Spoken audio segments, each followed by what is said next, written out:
I think of that as like the most profound mindfulness practice.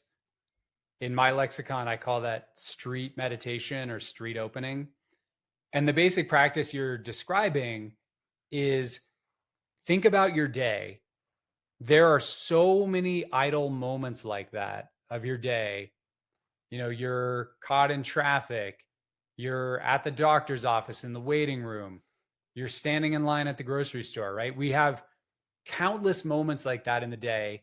And to your point, what are people doing in those moments? Well, right now, for the most part, we get out our phone, we check our email, we check our texts.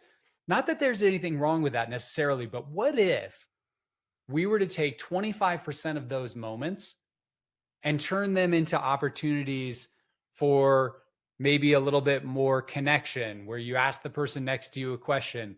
Maybe it's just a little more connection to the present moment. So for me, if I'm standing in line at the grocery store and instead of checking my phone, I check into the present moment, I experience the sounds that are happening, or just experience the scene in something more like panoramic awareness, turn it into a meditation.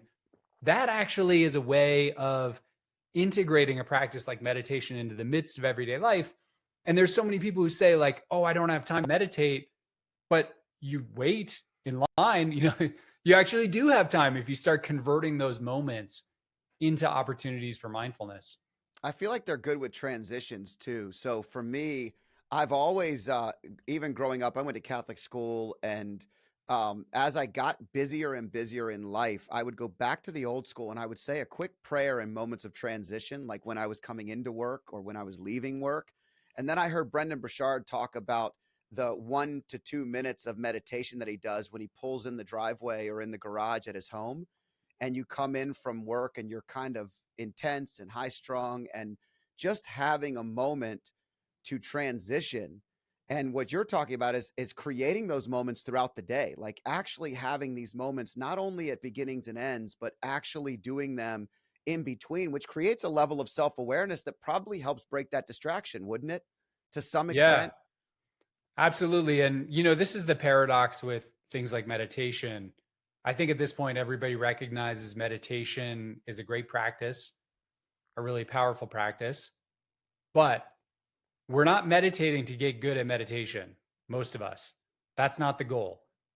And so, if we think about meditation simply as this practice where it's 30 minutes or 20 minutes at the beginning of the day, and for those 30 or 20 minutes, we're super present, that actually isn't all that interesting to me, to be super present for 20 minutes. What I want, and I think what most of us want, is a more ongoing experience of presence, a more ongoing experience of mindfulness, where, yeah, maybe we have a more intense moment of it for one part of the day, but it's showing up again and again throughout our day.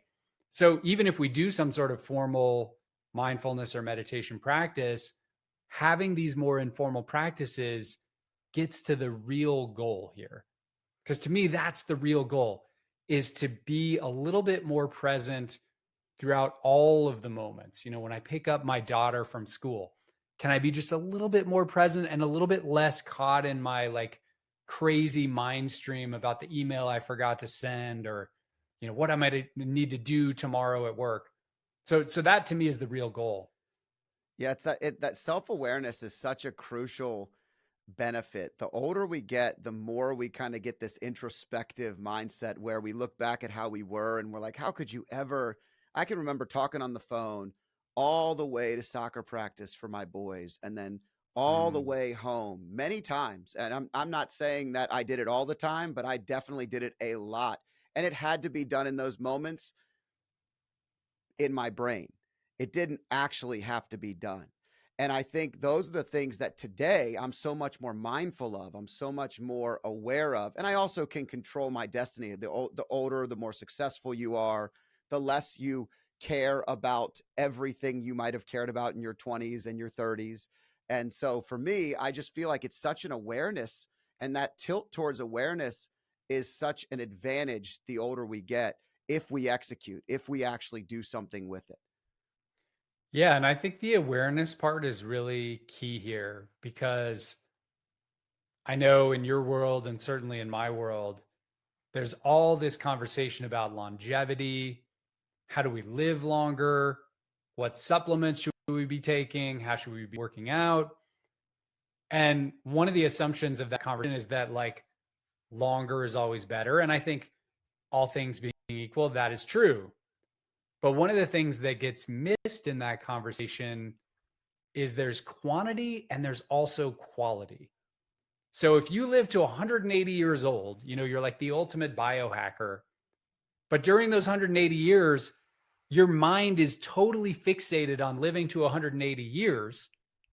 I would argue that's actually like in terms of just the quality of your experience, that's less interesting than a normal lifespan where each day you show up in a really profound way. You're really present for your work. You're really present for your kids, for your spouse, for your partner, for your friends, for your community. To me, that's actually a much more interesting and desirable life. And so, you know, sometimes people will be like, oh, like awareness, present moment, who cares about that? But in some ways, I think like that's the whole game. Because if we're not optimizing for quality and we're just thinking about quantity, we're missing like the key dimension. Yeah. That's crucial. I love I was thinking quality over quantity the whole time before you were inching towards that, and I was like quality over quantity. It's what we say all the Mind time, but meld. we have Totally. we haven't, but we don't talk about the quality of life. You know, I listen to a lot of older people say, I don't want to live to 100. I don't want to live to 120. But I think it's because they're thinking of quality of life. What they're really saying is, I want my quality of life to be as great as it can be for as long as it can be, and that's better to me than the quantity of years. Um, and you know, you talk about regrets. The number one regrets you'll often hear people talk about is presence, is just acknowledging we're in a transition. How old is your daughter now? She's 12. Okay. So I have Yeah. two teenage boys. One's going to college next year, and the other Wow. actually lives away and trains at a soccer academy every. So we get to see him as we visit him, and he's 14, and it's a really big challenge. But we're in this Yeah. moment where we're almost becoming these empty nesters. I talk about it a lot on the show.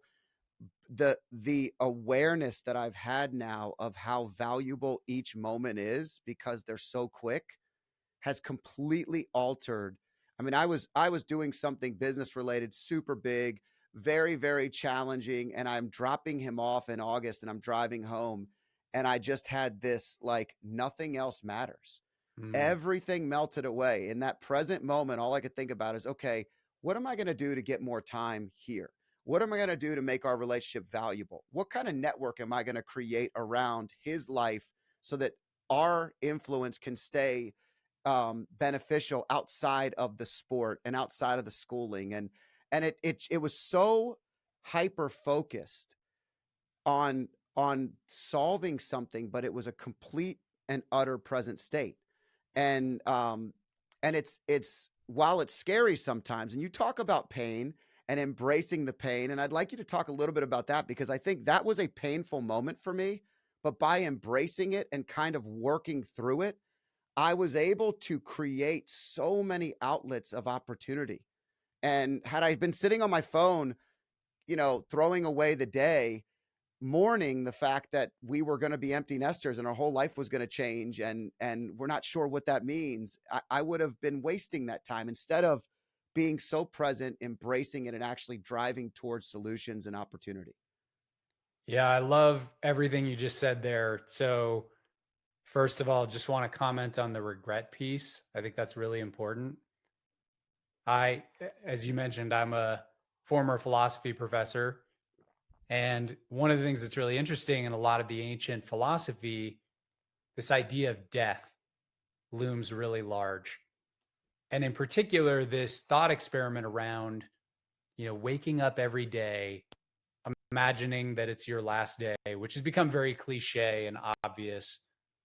But that thought experiment to me is really interesting. And when I do that, or more importantly, when I have one of those moments in life where a close friend passes away or a relative passes away, or there's a potential like major health crisis in my family, when those moments arise and I think about what would happen if I were to die, like if this all just disappeared, the main regret that comes up for me isn't about like, oh, I wish I had more followers on my Instagram account. That would have been such a great way to go out. For me, it's more about why wasn't I more there?